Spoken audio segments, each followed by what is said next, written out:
Hi, families. Welcome to Blocks and Blueprints.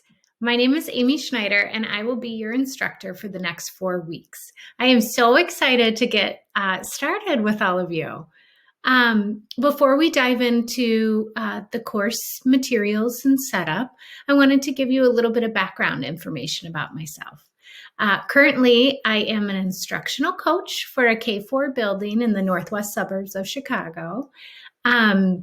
I am so fortunate in my position to work with both teachers and students. Prior to becoming a coach, I taught kindergarten and first grade for many years and dabbled in second and third as well. I loved being in the classroom and working with students and providing opportunities for them to design and plan and problem solve a lot of the skills and activities that I'm hoping to incorporate with this course. It is so exciting when the students can support one another, ask questions, and make connections with each other. So doing that through this course will allow them to build new relationships online. And we do that through our discussion posts where we can talk about our projects, share our findings, and again, make those connections with one another as we move through the course. And families, I know you'll be there to support along the way. So I'm going to go ahead and draw your attention now to our course. I am in the materials tab currently, and this is where the bulk of your information will be found. So I know you've already found the welcome folder because you are viewing this video, so thank you. Inside here, we have the course syllabus, some CTD policies, and online behavior expectations for you to go through with your child. Further down, we have information about the course design. There's an overview on how our online family program courses work, an introduction to Bloom's taxonomy, and information about growth mindset, which is super important even, in life, but also within this course as well, where we're going to be taking on new challenges and problem solving and hoping to keep a good growth mindset along the way. Down here, we have a week 1 folder. Each week, the folders will be set up in a similar fashion. There'll be a parent information note that kind of gives an overview of what we'll be talking about, along with some vocabulary to support your children with.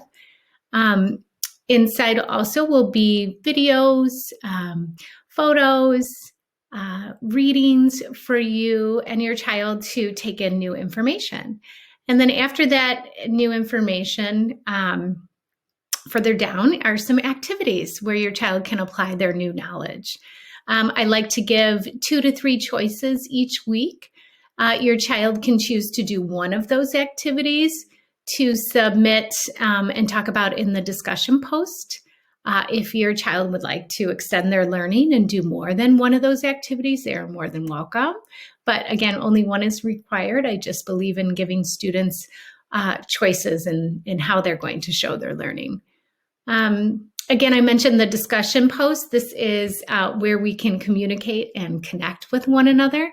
So after your child completes one of the activities, they can post their work through video, photos, slideshows, and then give some comments about how the project went. What were some successes or challenges along the way? Because again, as we're doing similar activities, students might be able to learn from one another or connect to similar problems they may have encountered.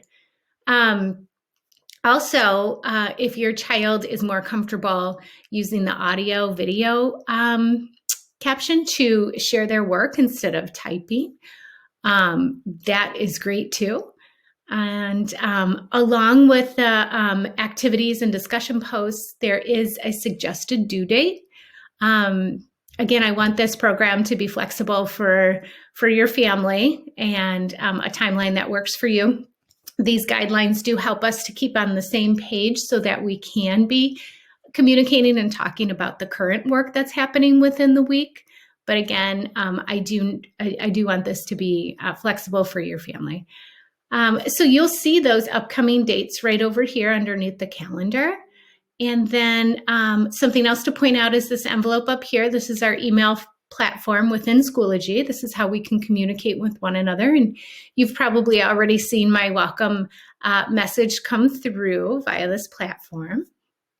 And then the last thing I want to point out are this tab over here for updates. Periodically, I'll be sending along an update that might have a little bit of information that was not included in our coursework.